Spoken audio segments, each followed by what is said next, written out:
오늘은 야고보서 5장 17절로 11절까지의 말씀, 길이 참는 자가 복되다, 이런 제목으로 또 함께 하나님의 말씀을 나누도록 하겠습니다. 학교를 다니는 학생들 대부분은 시험을 보는 것을 싫어합니다. 배우는 것 자체는 힘든 일이 아니지만 중간고사, 기말고사 이런 시험이 다가오면 골머리를 앓습니다. 그래서 시험만 없으면 학교도 다닐만 하다, 이런 생각을 하기도 합니다. 그런데 이 시험이라고 하는 것은 학업의 성과를 판단하는 기준입니다. 시험이 없으면 공부가 무슨 재미가 있겠습니까? 얼마나 배웠는지, 무엇을 알고 무엇을 모르는지, 그런 것을 어떻게 알 수 있겠습니까? 학교 다닐 때 경험해 보면 공부 잘하는 학생은 시험 치르는 것을 좋아합니다. 시험을 많이 치르더라도 아무 문제가 없습니다.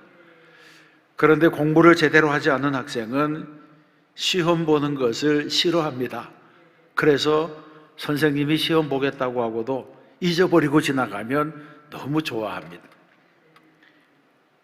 여러분, 신앙생활도 마찬가지입니다. 신앙생활에도 시험이 있습니다. 성도가 이런 시험을 통과하려면 실천해야 될 덕목이 있습니다. 그 덕목을 7절에서 이렇게 말씀합니다. 형제들아, 주의 강림하시기까지 길이 참으라고 하는 말씀입니다. 그리스도인은 인내의 덕목을 가져야 한다고 하는 것입니다. 성도의 믿음은 인내를 통해서 드러나게 됩니다. 그래서 인내는 곧 믿음의 열매라고 할 수 있습니다. 초대교회는 성도들에게 무엇보다도 인내의 덕목을 요구했습니다. 왜냐하면 계속되는 박해 때문에 그리스도인들이 고난을 이기지 못해서 배교하기도 하고 믿음에서 떨어져서 흘러 떠내려 가기도 했습니다. 베드로후서 3장에 보게 되면 조롱하는 자들이 나타나서 주께서 강림하신다는 약속이 어디 있느냐? 조상들의 잔후로부터 만물이 처음 창조될 때와 같이 그냥 있다, 그렇게만 하면서 신앙인들을 비웃었습니다. 이때 이런 조롱과 이런 고난을 견디지 못한 사람들은 믿음이 연약해져서 실족하게 되었습니다. 그때 두 가지 요인이 성도들의 믿음을 붙잡아 주었는데, 하나는 성령의 역사였습니다. 초대교회는 성령의 역사가 뜨겁게 일어나는 교회였습니다. 초대교회 안에는 성령의 능력이 있었기 때문에 성도들이 고난 가운데서도 담대히 복음을 받아들이고 복음을 전하는 그런 교회가 되었습니다. 그리고 성도들 가운데는 모든 물건을 서로 통용할 만큼 아름다운 삶을 살았습니다. 또 다른 하나는 재림에 대한 기대입니다. 초대교회는 예수님께서 재림하실 것을 기대하면서 주님 오시옵소서, 마라나타의 신앙을 가지고 예배하고 모였습니다. 이런 믿음이 박해를 이기는 신앙의 원동력이 되었고, 재림 신앙을 가진 사람들이 봉사와 헌신, 희생과 순교의 결단으로 교회를 지켜나간 것입니다. 그래서 초대교회는 썩어질 육체에 집착하지 아니하고 신앙의 정죄를 지키면서 성도의 사랑 가운데 믿음을 지킬 수 있었습니다. 성령의 역사와 재림신앙, 이 두 가지가 초대교회가 가지고 있었던 능력이었습니다. 오늘의 본문에서도 인내하라, 길이 참으라, 기다리라, 이런 단어가 6번이나 반복되고 있습니다. 그런데 이 단어들은 조금씩 의미가 서로 다릅니다. 예를 들면 11절의 인내라고 하는 것은 상황에 대한 인내입니다. 가난하다든지 병들었다든지 춥다든지 덥다든지 아니면 박해가 왔다든지 이런 외적인 상황에 대한 인내입니다. 욥의 인내가 그 대표적인 예로 이것은 당시 흔하게 사용되던 인내에 대한 일반적인 표현이라고 볼 수 있습니다. 이에 비해서 7절에 있는 길이 참으라고 하는 기다림의 인내는 인간관계에서의 인내를 의미합니다. 다시 말해서 사람에 대해서 잘 참아주는 인내입니다. 이 개념이 성경 안에서 자주 사용되면서 기독교의 인내, 기독교의 사랑, 기독교의 용서라고 하는 의미로 해석되었습니다. 좀 더 설명하면 내가 사랑하는 사람이 변덕을 부리고 못된 짓을 해도 내 사랑에는 변함이 없다고 하는 의미입니다. 이런 사랑을 가장 잘 나타내 주는 것이 바로 십자가입니다. 하나님께서 죄인들을 길이 참아주시는 인내와 사랑이 십자가를 통해서 드러나게 되었습니다. 하나님께서는 죄인들이 잘못된 길로 가는 것을 보시면서도 참아주십니다. 기다려주십니다. 하나님께 이런 속성이 없었다면, 인내하시는 성품이 없었다면 죄인된 인간들은 분초라도 하나님 앞에 살 수가 없었을 것입니다. 이런 하나님의 사랑과 인내를 경험한 사람은 다른 사람의 잘못에 대해서도 인내할 수가 있습니다. 하나님의 사랑을 맛보아 알았기 때문에 다른 사람에게도 인내하게 되는 것입니다. 그래서 초대교회의 교부였던 크리소스톰은 기다림의 인내에 대해서 복수할 힘이 있으면서도 자제하는 마음, 그것이 바로 그리스도인의 인내라, 이렇게 설교를 했습니다. 그리고 그리스도인이 가져야 될 인내의 모델은 성경 곳곳에 있습니다. 그 한 가지의 예는 바울의 경우인데, 고린도 후서 12장 말씀에 보게 되면 바울이 이렇게 말했습니다.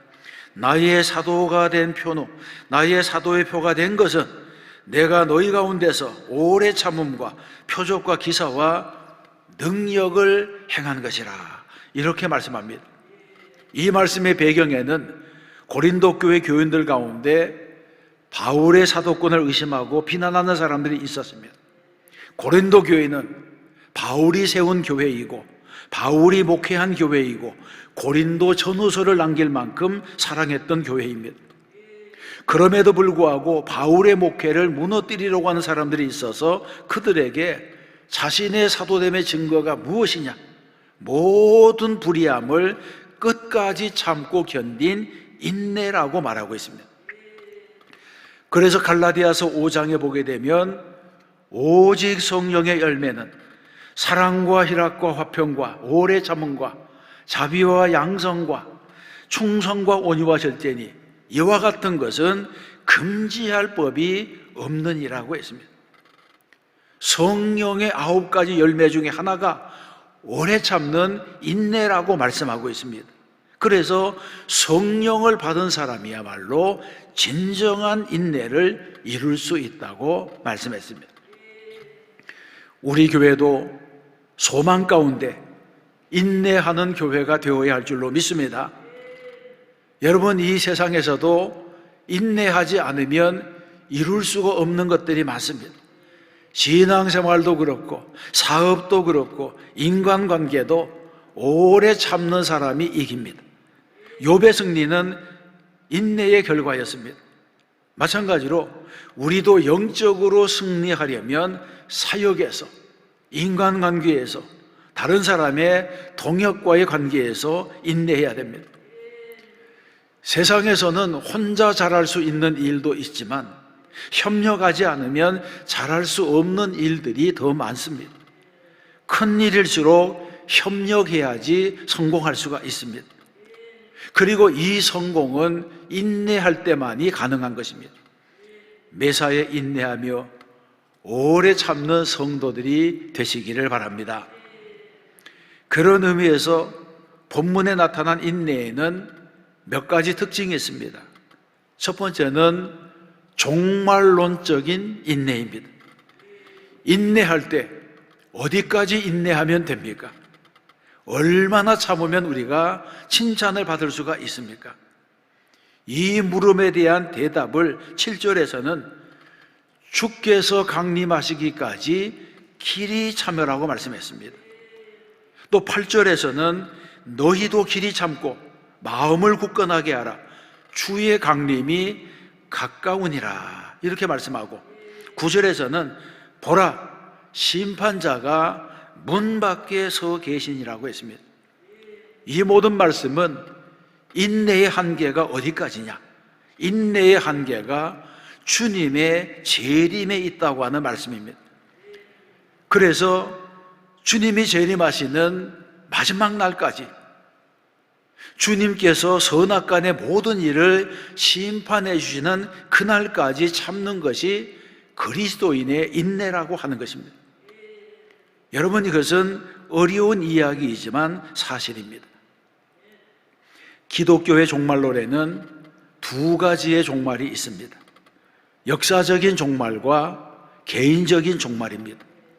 역사적인 종말은 주님의 재림과 함께 이루어지는 우주적인 종말이고, 개인적인 종말은 첫 번째 사망으로 이끌어지는 개인의 육체적인 종말입니다.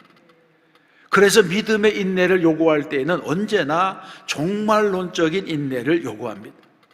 그리스도인의 인내는 다른 사람들이 나를 알아주든지 못 알아주든지, 인내의 결과가 나에게 유익이 되든지 유익이 되지 않든지, 마지막 날에 상 주시는 그분을 바라보고 오래 참고 견디는 것이 그리스도인의 인내가 되어야 한다는 것입니다.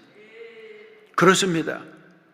역사적인 종말은 하나님의 카이로스적인 시간표에 의해서 다가오고 있고, 개인적인 종말은 크로노스적인 시간표로 다가오고 있습니다. 다시 말해서 역사적인 종말은 하나님께서 정하신 때에 이례적으로 일어나는 종말이고, 개인적인 종말은 우리 각자에게 남겨진 시간에 의해서 정해지고 있는 것입니다. 중요한 것은 그때가 점점 더 가까이 다가오고 있다고 하는 사실입니다. 종말과 재림은 과거보다 가까워졌으면 가까워졌지 멀어지고 있는 것이 아닙니다. 그래서 우리는 혼인잔치에 초대받은 지혜로운 열 처녀처럼 등잔에 기름을 준비하고 깨어서 신랑을 기다려야 됩니다. 종말은 반드시 옵니다.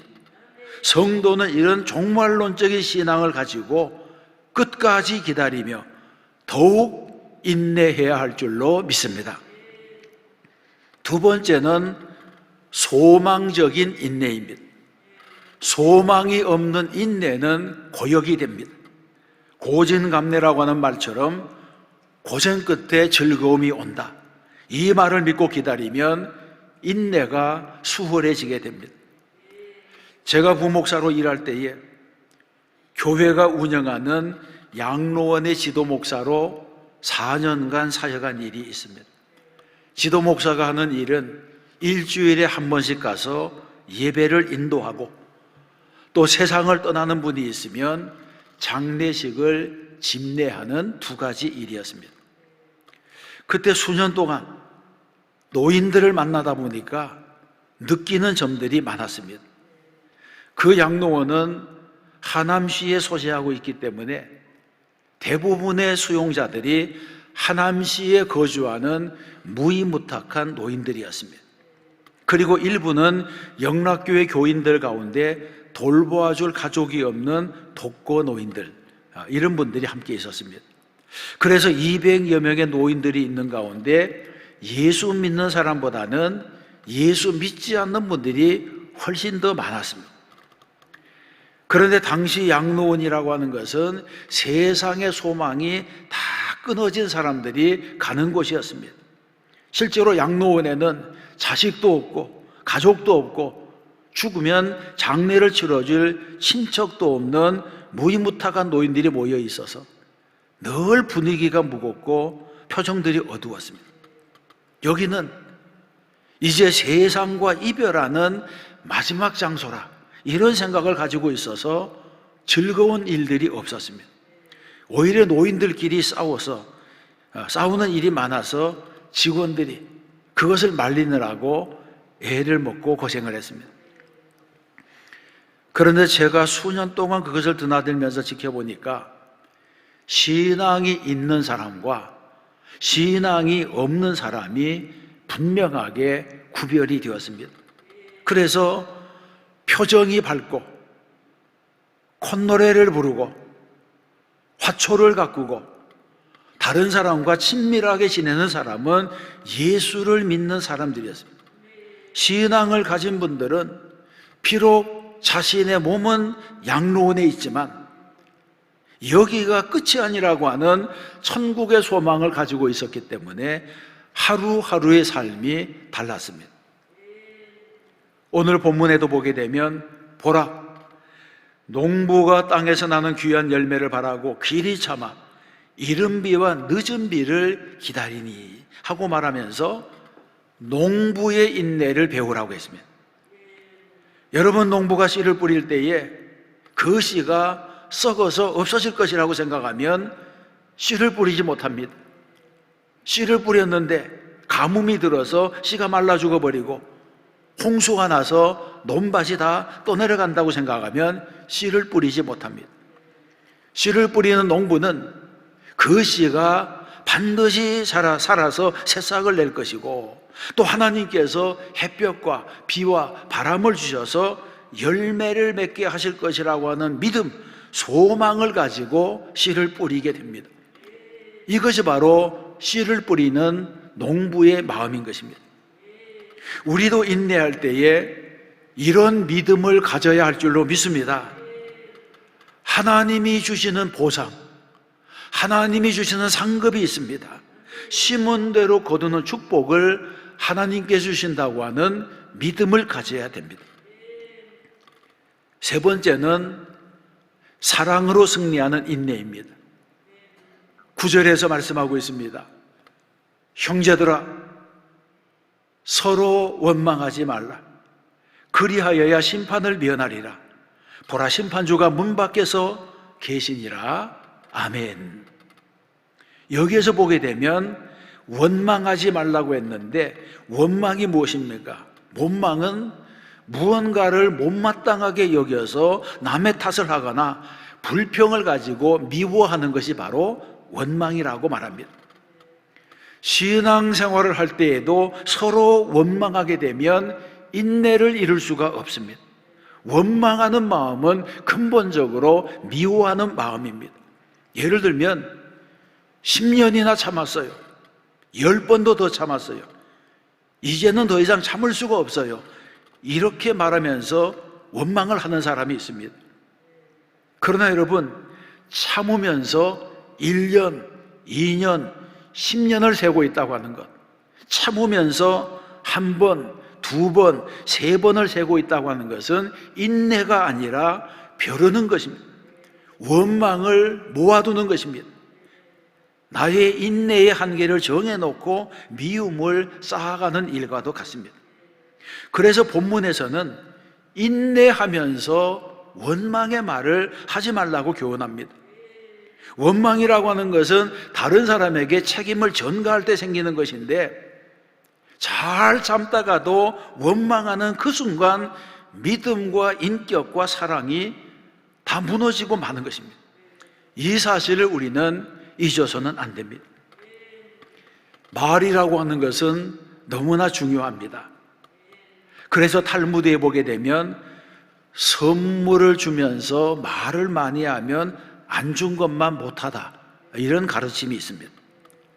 사랑이나 봉사를 잘 해놓고도 말 한마디 잘못해서 그 수고를 다 무너뜨리는 사람이 있습니다. 그래서 우리는 심판하시는 분은 오직 하나님이시라, 이 사실을 잊지 말고 사랑으로 인내해야 됩니다.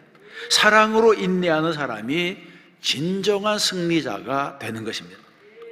그리고 10절에서는 인내에도 진정한 모델이 있다고 말씀합니다. 형제들아, 주의 이름으로만한 선지자들을 고난과 오래 참음의 본으로 삼으라고 하는 그 말씀입니다. 신앙에는 인내로 승리한 수많은 믿음의 장부들의 기록이 있습니다. 그 중에 먼저 선지자들의 모델이 있다는 것입니다.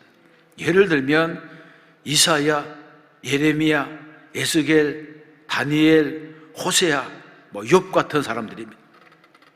이런 선지자들은 사명을 이루기 위해서 인내하는 삶을 살았습니다. 숱한 고난과 시련 속에서도 순교자적인 인내를 실천했습니다. 그래서 이런 인내의 모델을 본받으라고 하시는 것입니다. 특별히 11절에서는 너희가 욥의 인내를 들었고 주께서 주신 결말을 보았거니와 이렇게 말씀하시면서 욥을 모델로 삼으라고 했습니다. 욥은 이유를 알 수 없는 고난 가운데서도 하나님을 원망하지 아니하고 끝까지 참고 인내했습니다. 성경에서는 욥이 극한 고난 속에서도 인내하면서 이 모든 일에 욥이 범죄하지 아니하고 하나님을 향하여 원망하지 아니하니라고 말씀했습니다.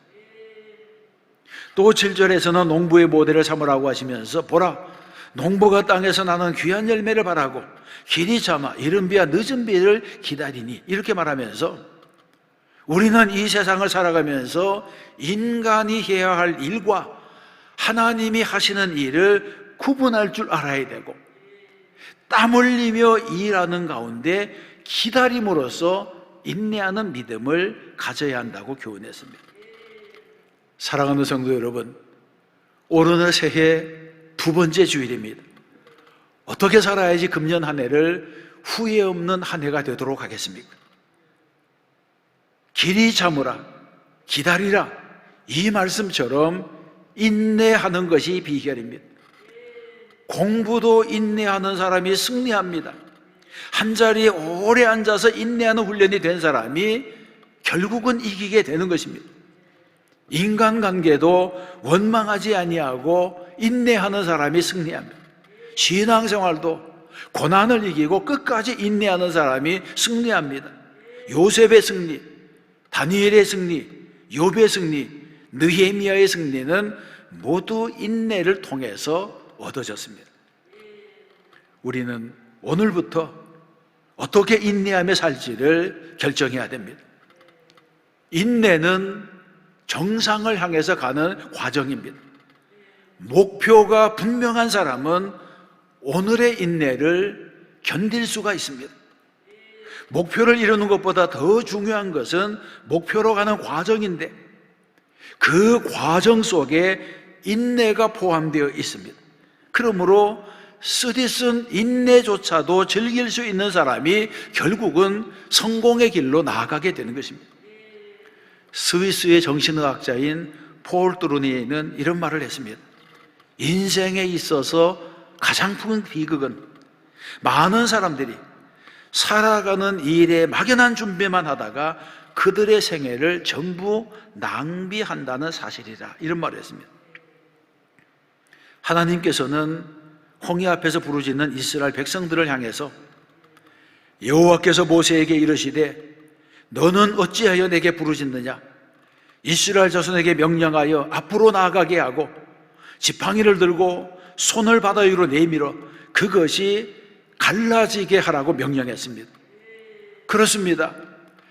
행동을 시작하면 두려움이 사라집니다. 우리는 얕은 강가에서만 머뭇거려서는 안 됩니다. 강한 믿음을 가지고 목표를 향해서 나아가야 합니다. 가만히 서 있어서는 내가 가고자 하는 곳을 갈 수가 없습니다. 그러므로 앞으로 고난과 난간이 있더라도 그것은 인내로 뚫고 나가야 하는 것입니다. 저는 성경의 인물 중에 갈렙을 좋아합니다. 갈렙은 젊은 시절에 모세를 도와서 가나안 땅을 정탐했고 광야 40년 동안에는 모세의 동역자로 살았습니다. 그 후에 85세가 되었을 때에 마침내 가나안 정복을 이루었습니다. 그런데 모든 지파들이 헤브론에 있는 산지를 기업으로 받기를 꺼려했습니다. 거기에는 장대한 안악자손들이 있었고 견고한 성읍들이 있었고 그들은 철병거를 가지고 있었습니다. 그때 갈렙이 말했습니다. 이 산지를 내게 주소서. 그곳에는 안악 사람이 있고 그 성읍들은 크고 견고할지라도 여호와께서 나와 함께 하시면 내가 여호와께서 말씀하신 대로 그들을 쫓아내리이다. 아멘.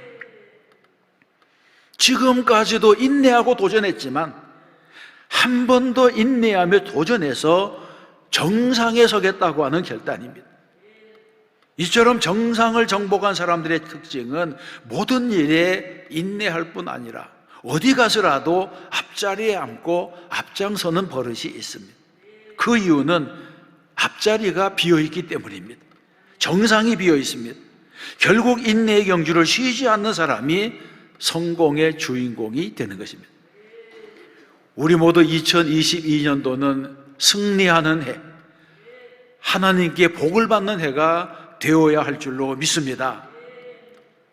인내는 축복의 그릇을 넓게 만들어줍니다. 하나님은 모든 일에 잘 참는 자에게 복을 주십니다.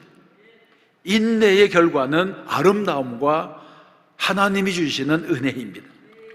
로마서에 보게 되면 환난은 인내를, 인내는 연단은 소망을 이루는 줄 알미라고 했습니다. 야고보서에는 인내를 온전히 이루라고 말씀했습니다. 예수님께서도 끝까지 견디는 자는 구원을 얻으리라고 하셨습니다.